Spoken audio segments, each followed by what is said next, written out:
type define in C. The type define is a keyword used in C programming to provide some meaningful names to the already existing variable in the C program. It behaves similarly as we define the alias for the commands. In short, we can say that this keyword is used to redefine the name of an already existing variable.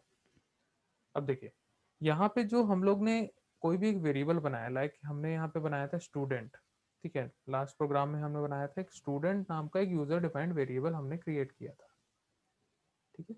तो हम क्या चाहते हैं कि उसको हम लोग as a data type उसको यूज करें, मीन्स उसका हम लोग टाइप को डिफाइन कर देते हैं। मीन्स वो पहले से तो डिफाइन है, हमने क्या किया, उसको पहले से डिफाइन कर चुका है, यूजर डिफाइंड डेटा टाइप जैसा, लेकिन हम लोग उसको एज ए डेटा टाइप हम लोग उसको एक्चुअल में उसको डिफाइन करेंगे, ठीक है। मीन्स हम लोग उसका एक और नाम दे रहे हैं, सीधी सी बात, हम लोग उसको एक और नाम दे रहे हैं जिसको हम लोग टाइप डिफाइन से उसको डिफाइन कर सकते हैं, ठीक है। मीन्स जो भी एग्जिस्टिंग वेरिएबल्स होंगे, जो भी हम लोग उस डेटा टाइप के एग्जिस्टिंग वेरिएबल्स जो भी हम लोग बनाए उसको हम लोग दूसरे नेम से भी बना सकते हैं, ठीक है। तो यहाँ पे देखते हैं सिंटैक्स इसका क्या होता है। टाइप डिफाइन एग्जिस्टिंग नेम, जो भी हम लोग पहले से वेरिएबल बनाए हैं उसका नेम डालेंगे, ठीक है। उसको हम लोग यहाँ क्या करेंगे, एलियास नेम दे देंगे। तो अब ये वेरिएबल जो होगा, जो भी एग्जिस्टिंग वेरिएबल है उसका नेम क्या हो जाएगा, अब एलियास नेम मीन्स चेंज हो जाएगा नेम, उसको हम लोग दूसरे नाम से भी जानेंगे। तो टाइप डिफाइन मतलब क्या होता है कि हम लोग एक वेरिएबल को एज ए डेटा टाइप हम लोग उसको यूज कर सकते हैं, एज ए डेटा टाइप हम लोग उसको यूज कर सकते हैं। तो यहाँ पे देखो, in the syntax existing name is the name of already existing variable, while alias name is another name given to the existing variable, ठीक है। हम लोग इससे क्या करते हैं, एग्जिस्टिंग वेरिएबल के नेम को हम लोग एक दूसरा नाम दे देते हैं, ठीक है, जिसको हम लोग एलियास नेम, एलियास मतलब होता है कि जैसे हम लोग का निक नेम होता है, ठीक है, घर पे, तो वैसे ही हम लोग एक दूसरा नाम दे देते हैं उसको, ठीक है। तो उस प्रकार से हम लोग यहाँ पे टाइप डिफाइन से उसको डिफाइन कर सकते हैं, ठीक है। तो आगे हम लोग देखते हैं यहाँ पे, जैसे मान के चलो, for example suppose we want to create a variable of type unsigned int. Unsigned int पहले से हमारे पास बना हुआ है, हम लोग उसका एक एलियास क्रिएट करना चाहते हैं, ठीक है। Then it becomes a tedious task if you want to declare multiple variables of this type, ठीक है।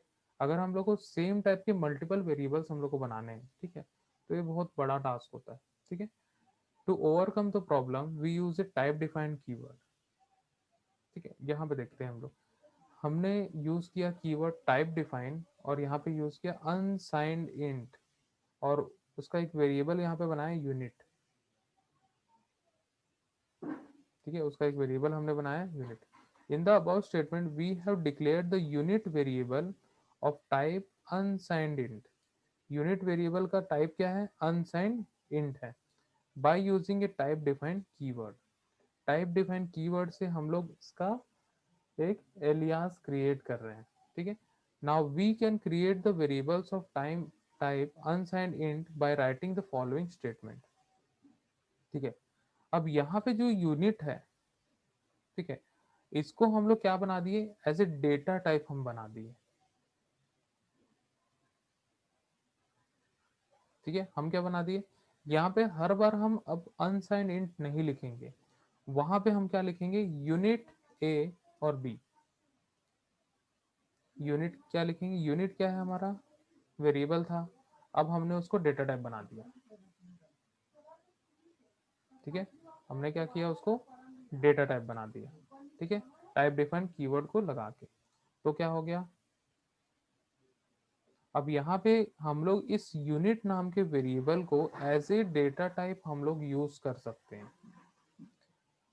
यूनिट का जो एक्चुअल में डेटा टाइप क्या होगा, वो अनसाइंड इंट ही होगा, लेकिन हम लोग उसको शॉर्ट करके यूनिट लिख दिए, तो यूनिट ए बी।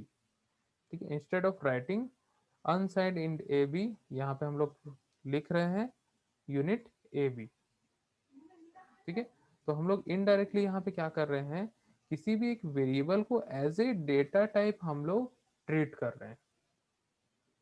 ठीक है, एक्चुअल में उसका डेटा टाइप अनसाइंड इंट ही है, लेकिन हमने उसका नाम बदल दिया, मतलब ये वेरिएबल का जो डेटा टाइप है उसका नाम हम लोग बदल दिए। ठीक है, तो इस प्रकार से हम यहाँ पे टाइप डिफाइन यूज करते हैं।